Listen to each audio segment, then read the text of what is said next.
हाँ साथियों, नमस्कार। आप सभी का बहुत बहुत स्वागत और अभिनंदन। मैं आप सभी प्यारे दोस्तों का स्वागत कर रहा हूँ इस महत्वपूर्ण सीरीज में। सीरीज का नाम आप जानते हैं, कामयाबी सीरीज। हिंदी के जितने भी विद्यार्थी हैं, असिस्टेंट ग्रेड थर्ड की तैयारी कर रहे हैं, पीए की, टीजीटी, पीजीटी की तैयारी कर रहे हैं और डीएसएसबी की तैयारी कर रहे हैं, केवीएस की तैयारी कर रहे हैं, एनवीएस की तैयारी कर रहे हैं, उन सभी विद्यार्थियों के लिए कक्षा बहुत महत्वपूर्ण हो जाती है। तो आप सभी का बहुत बहुत स्वागत और अभिनंदन करता हूँ। मैं आपका दोस्त वाईडी।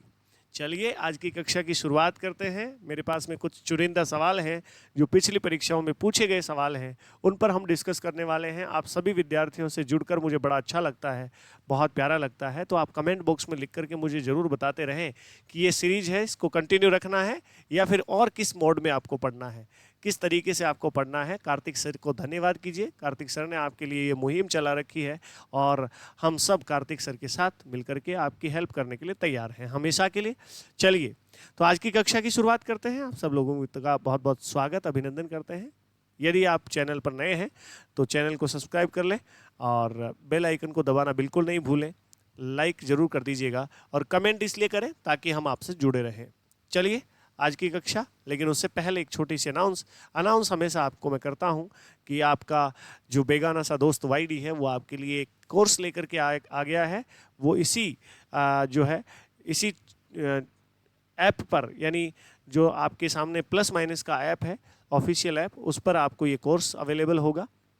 इसके लिए बता दूं, केवल नॉमिनल चार्ज हमने रखा है, 499 रुपये में आपको हमारा कोर्स मिल जाएगा। और इस कोर्स की बहुत सारी खूबियां हैं, जिनमें रिकॉर्डेड लेक्चर, लेटेस्ट पैटर्न पर आधारित क्लासें होंगी और कंप्लीट कोर्स जो होगा वो न्यू टॉपिक्स को भी कवर करते हुए होगा।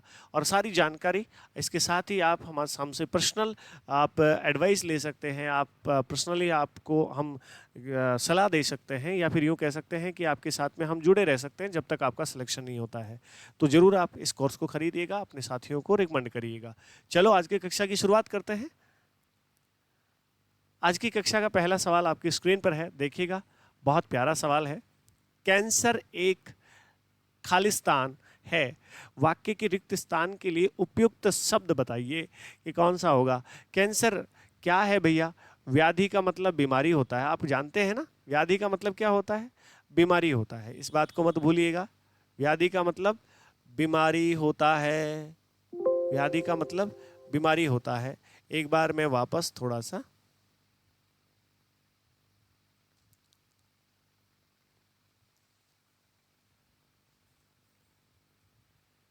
सुनिएगा।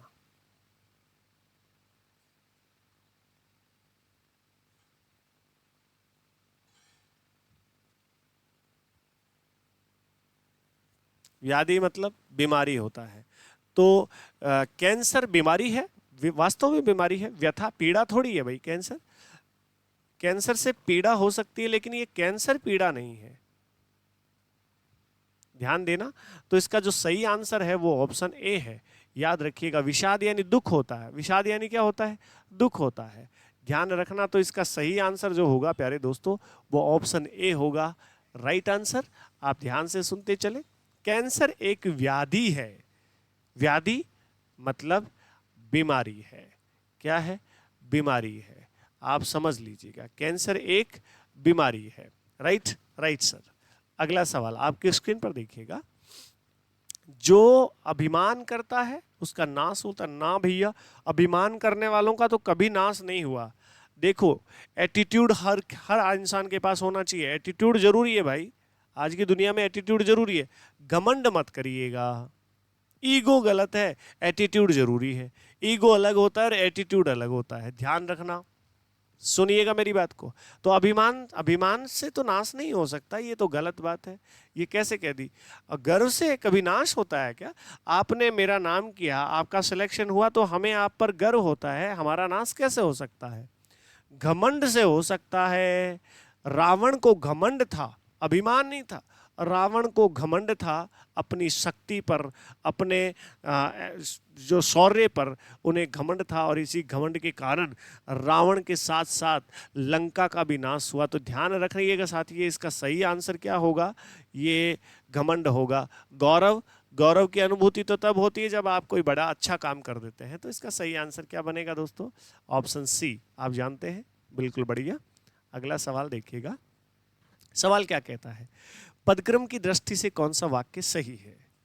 पदक्रम वाला सवाल नहीं आए तो मुझसे पूछ के जाना आप। अगर आपकी परीक्षा में पदक्रम वाला सवाल नहीं आए तो वापस आकर वाईडी सर से बात करना।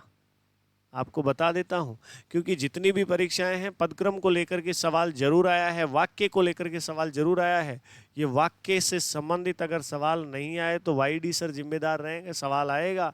अगर एक टॉपिक आपका क्लियर करने से अगर आपके 2 नंबर मिल रहे हैं तो बुराई क्या है यार, क्या बुराई है, कर लो यार, तैयार कर लो, अच्छे से तैयार कर लो।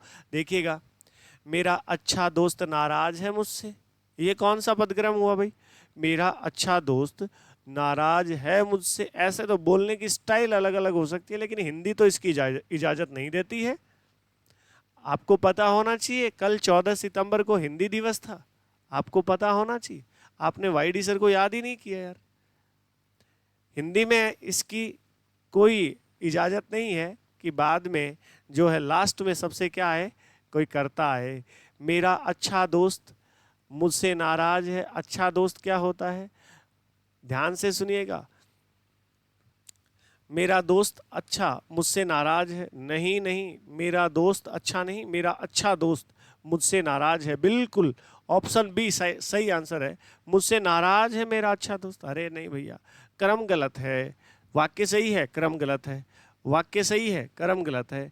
इस बात को मत भूलिएगा, ध्यान से दिमाग में रखिएगा इस बात को कि ये एकदम सही उत्तर है इसका। Option B is correct answer. Clear है भाई, बहुत बढ़िया।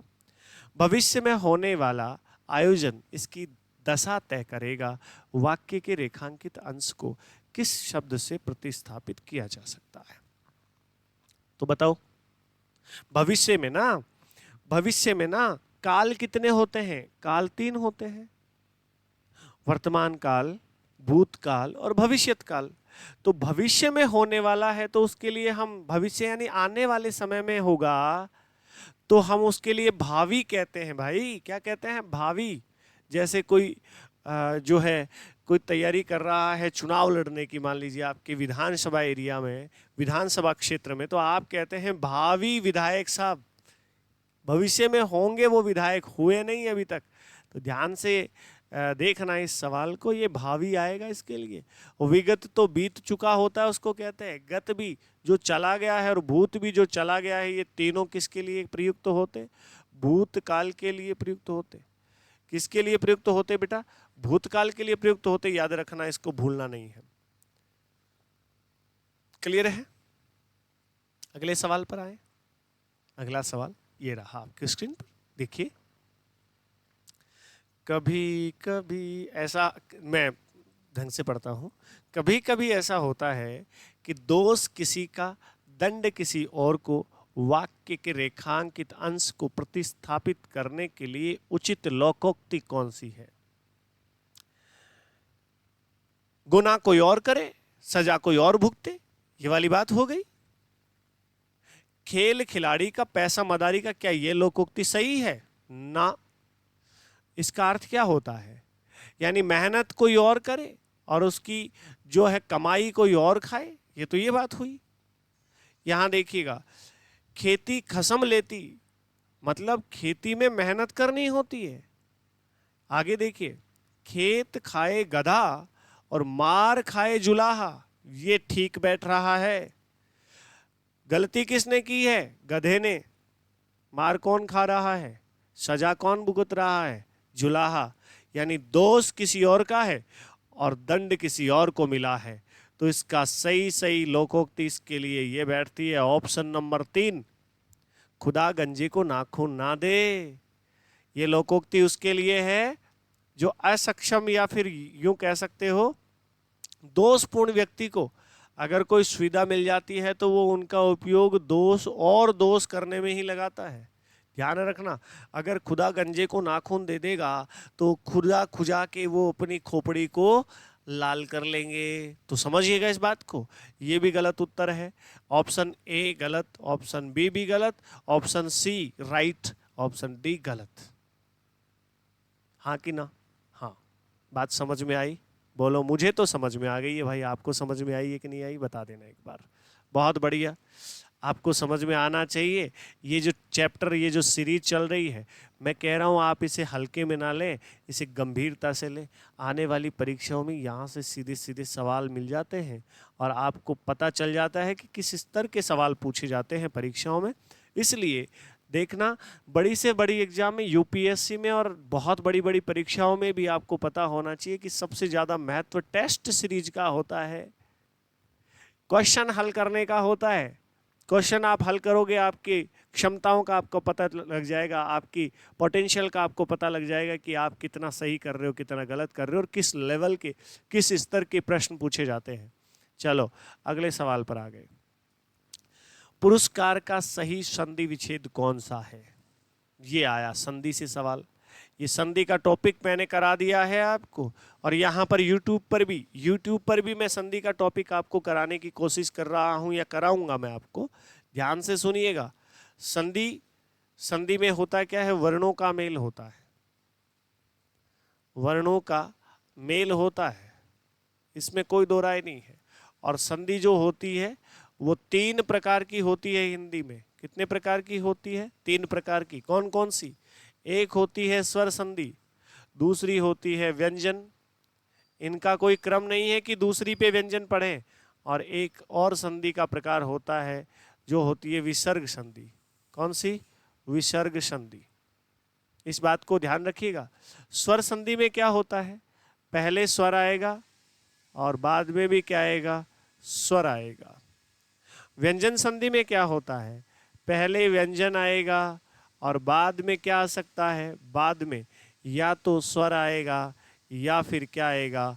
या फिर व्यंजन आएगा। सुनिएगा और समझिएगा, इस बात को ध्यान से समझते हुए चलिएगा। विसर्ग संधि में क्या होता है? पहले किसी स्वर के साथ क्या आएगा?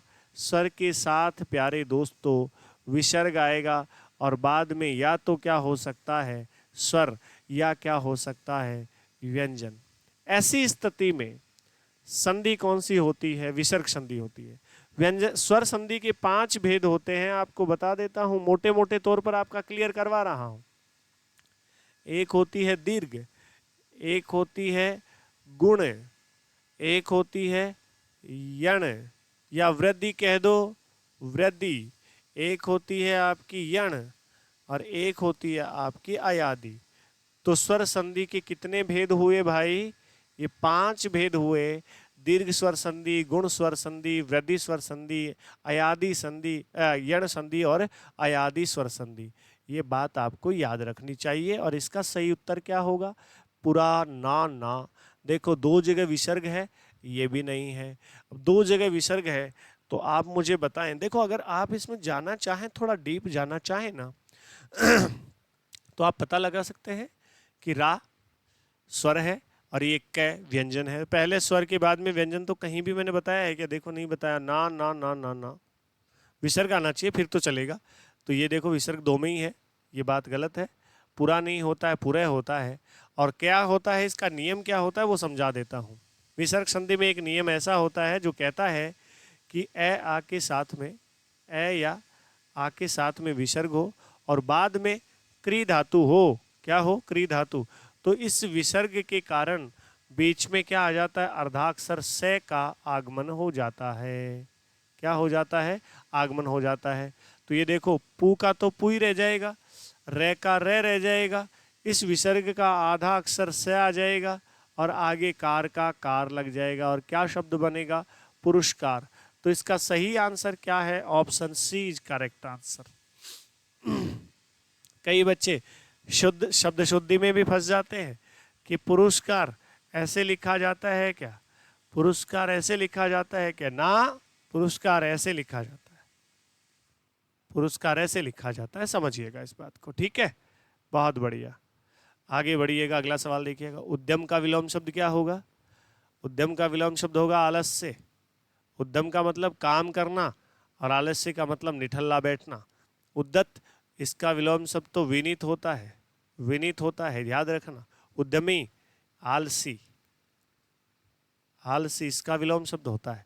तो इसका सही आंसर है वो ऑप्शन डी है, करेक्ट आंसर। ओके ओके बेटा, अगले सवाल पर। अंकित ने भोजन किया। कोष्टक में आपको क्या लिखना है, इनमें से चार में से एक लिखना है। वाक्य के रिक्त स्थान को पूर्वकालिक क्रिया, हाँ अंडरलाइन करिएगा, इसको अंडरलाइन करिएगा। पूर्वकालिक क्रिया क्या होती है, मुख्य क्रिया से पहले क्रिया संपन्न हो तो उसे पूर्वकालिक क्रिया कहते हैं। तो यहाँ पे भोजन, उत्तम भोजन नहीं था, भोजन की बात ही नहीं हो रही है, भोजन की विशेषता बता रहे। तो ये स्वादिष्ट शब्द भी विशेषता बता रहा है, संतुलित भी विशेषता बता रहा है। भोजन कैसा था, स्वादिष्ट, संतुष्ट, संतुलित या फिर उत्तम भोजन? नहीं भैया, ये क्रिया की बात कर रहा है, नहाकर। तो इसका सही आंसर बनेगा ऑप्शन बी। मैं समझ सकता हूं कि इस सवाल का अगर बिना पढ़े अगर गए होते तो इस सवाल का आंसर आप कितनों ने ही स्वादिष्ट या संतुलित किया होता। मैं बता रहा हूं आपको, मानिएगा इस बात को, ठीक है। चलिएगा आगे यदि हम बात करें तो अगला देखिए, रुधिर किसका पर्याय है? रुधिर खून का पर्याय है भैया, खून। यहां देखिएगा, ये रहा ऑप्शन डी करेक्ट आंसर। और यहां पर गौर करोगे अगर आप तो देखिए पाएंगे आप कि पानी का तो तोय होता है, अंबु होता है, जल होता है। ध्यान रखना, ये सब के सब पानी के पर्यायवाची हैं, है ना। और इधर कमल का सतदल होता है, पंकज होता है, और आपका पंकज होता है, और क्या होता है, जलज होता है ये। और क्रोध का गुस्सा होता है, आप सब जानते ही होंगे, हाँ कि ना? यस। और इसका सही उत्तर क्या होता है? ऑप्शन डी, खून। पदक्रम की दृष्टि से एक और आ गया है सवाल, पदक्रम वाला सवाल आ गया, वाक्य से संबंधित सवाल आ गया है। आपका गलत कैसे हो सकता है? आप तो हमसे पढ़ रहे हैं, आप तो प्लस माइनस पे पढ़ रहे हैं, गलत कैसे हो सकता है भाई? तुम्हारा जन्म मुझे बताओ कि कब हुआ था। तो ये तुम्हारा जन्म नहीं, मुझे बताओ कि तुम्हारा जन्म कब हुआ था, ऐसे कोई पंक्ति मिल जाए तो उसको ठीक कर देना। ये रही, मुझे बताओ कि कब हुआ था तुम्हारा जन्म, ना था तो लास्ट में आएगा, ये सहायक क्रिया है। कि कब हुआ था तुम्हारा जन्म मुझे बताओ, नहीं, ऑप्शन डी करेक्ट आंसर। गिरा हुआ व्यक्ति उन्नति नहीं कर सकता। वाक्य के रेखांकित अंश को किस शब्द से प्रतिस्थापित किया जा सकता है? पतित, गिरे हुए को क्या बोलते हैं? पतित। शराबी, जो शराब पीता है। अधम, जो बुरे काम करता है। चंचल, जिसमें अस्थिरता होती है, वो चंचल होता है। इसका सही आंसर, जो गिरा हुआ होता है उसे पतित कहते हैं। आहा, अब देखना, विस्मयादि बोधक या आश्रय बोधक आपको शब्द का चयन करना है, और सब के सब ये प्रसन्नता से संबंधित शब्द हैं आपके सामने। ये गजब की बात है। आह, क्या शानदार मैच हुआ। आहा, आहा नहीं होगा, आप कुछ खाओगे तब कहोगे आहा मजा आ गया। वाह वाह, वाह वाह तब करोगे जब आप उस दौरान बैठे हुए हो और चलते मैच में बात कर रहे हो। मैच हो जाने के बाद नहीं कहोगे, ध्यान रखना। मैच चल रहा है तब करोगे, या फिर आप समझ लीजिएगा ऐसे तब करते हैं जब कोई शेरो शायरी सुन रहे होते हैं। वाह वाह, क्या शेरो शायरी सुना रहे हो, तब करते हैं वाह वाह क्या बात है। यस और नो? यस। अब ध्यान दीजिएगा, ये आह, आह कब करते हैं? जब कोई आपको पीड़ा होती है या दुख होता है, ये भी विस्मयादि बोधक है। आह, कांटा लगा, आह आह जब पीड़ा होती है। तो इसका सही आंसर एक ही बार वाह आएगा, वाह वाह नहीं आएगा। क्या आएगा? वाह, क्या शानदार मैच है। क्लियर है? बहुत बढ़िया। अगला सवाल, अनपढ़ लोग अंधानुकरण करते हैं। वाक्य के रेखांकित अंश को प्रतिस्थापित करने के लिए उचित मुहावरा बताइए। बहेलिया घसान धसान, धसान तो इसका, धसान का मतलब तो होता है पड़ना या गिरना, धसना, धसना, ये तो सही है।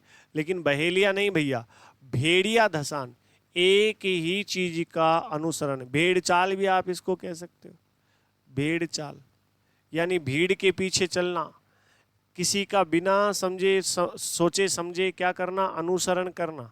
मैं आपको गलत पढ़ा रहा हूँ, सही पढ़ा रहा हूँ, लेकिन बावजूद उसके वाह वाह सर क्या मजा आ रहा है, आप बढ़िया पढ़ा रहे हो और लोगों को जोड़ रहे हो लगातार, तो ये तो अंधानुकरण है।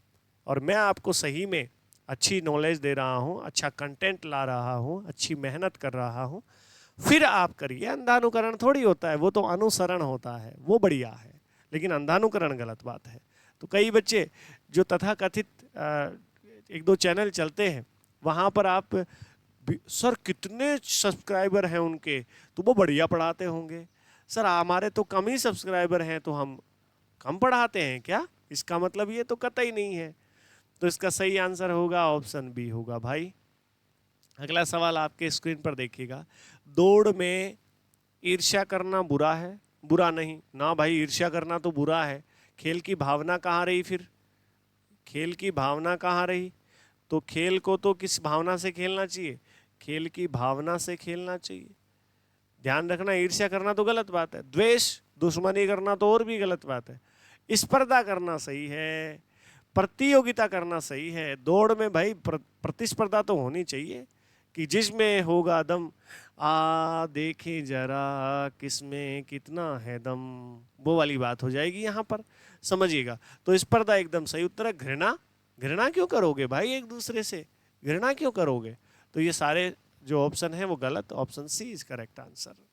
अगला सवाल देखिएगा। रमेश को गरीब पर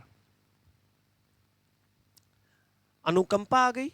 कोई गरीब व्यक्ति है, गरीब क्या है पहले तो ये, कोई विद्यार्थी अगर मुझे बताए तो ये बताओ व्याकरण की दृष्टि से ये किस कोटि में रखा जाएगा? व्याकरण की दृष्टि से इस गरीब शब्द को किस कोटि में रखा जाएगा? कोटि मतलब कौन से प्रकार में रखा जाएगा? ये संज्ञा है, सर्वनाम है, विशेषण है, क्या है? ये एक संज्ञा है। नहीं, गरीबी संज्ञा है। गरीब तो क्या है? विशेषण है। गरीब आदमी, बात समझना। यहां पर देखिएगा, अनुकंपा, अनुकंपा तो तब लिखते हैं कि भगवान के, ये गलत उत्तर है वैसे, भगवान की अनुकंपा से हम हमारे घर पर स्वामणी का कार्यक्रम कर रहे हैं, इसलिए आप सभी पधारे। अनुकंपा तो आशीर्वाद को कहते हैं। दया, दया सही उत्तर है मेरे हिसाब से, दया आ गई। गरीब पर तो दया आती है। कृपा, कृपा आ गई क्या? कृपा तो नहीं, कृपा तो आप मांगोगे तब कोई आप पर कृपा करेगा, आप ध्यान रखिएगा। क्षमा, क्षमा नहीं, माफ थोड़ी किया है आपने, माफ़ी थोड़ी दी है आपने। तो गरीब पर दया आई है तो आपने कुछ उसके लिए अच्छा किया है, तो इसलिए इसका ऑप्शन बी सही उत्तर होगा। आज की कक्षा में आपने जितना पढ़ा उसमें मुझे बता दीजिए आपको कैसा लगा, कितना अच्छा कंटेंट है और कितने अच्छे तरीके से हम इस पर डिस्कस कर रहे हैं। क्या आप चाहते हैं कि ये कामयाबी सीरीज लंबे समय तक चले? तो आप हमें कमेंट बॉक्स में लिख करके ज़रूर बताएं और ज़्यादा से ज़्यादा साथियों तक इस क्लास को शेयर करें। देखो, आपका किया गया हर एक शेयर और हर एक लाइक हमारे लिए मोटिवेशन का कार्य करता है, तो हम आपके साथ जुड़े रहने में कभी पीछे नहीं हटेंगे। चलिए आज की कक्षा को यहीं विराम देते हैं, मिलते हैं अगली कक्षा में। तब तक के लिए आप सभी प्यारे प्यारे साथियों का, प्यारे प्यारे दोस्तों का बहुत बहुत अभिवादन, स्वागत है, धन्यवाद।